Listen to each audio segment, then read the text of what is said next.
Hayo mimi baba nakupongeza sana kwa juhudi zako kuhakikisha familia yako basi inakula vizuri, inalala vizuri, mkeo anapendeza, maisha yanaenda vizuri, wazazi huko kuna namna wanafurahi kwamba tulizaa mtoto wa kiume mahali fulani na anafanya wajibu wake. Ndio. Kama mwanaume, kama mbaba wa familia fulani.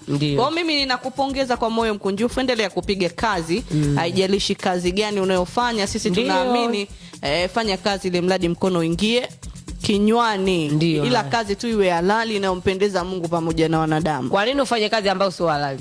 Wapo, unajua tena. Wewe jeshi la polisi unalitafuta tu. Sasa sisi tunakwambia tufanye kazi halali.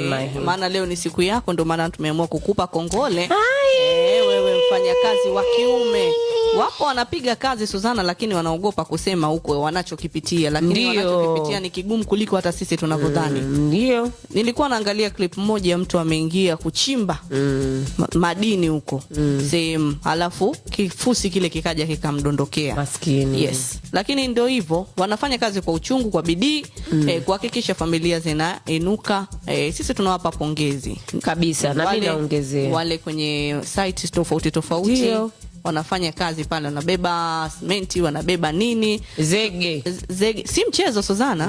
Mtu naambiwa beba simenti 50 kwa siku, na malipo ndo hayo ya kawaida, ila anafanya kwa sababu ni baba familia ile. Hakikisha wanakula. Mnaweza mkakosa vyote, lakini chakula kisikose mezani.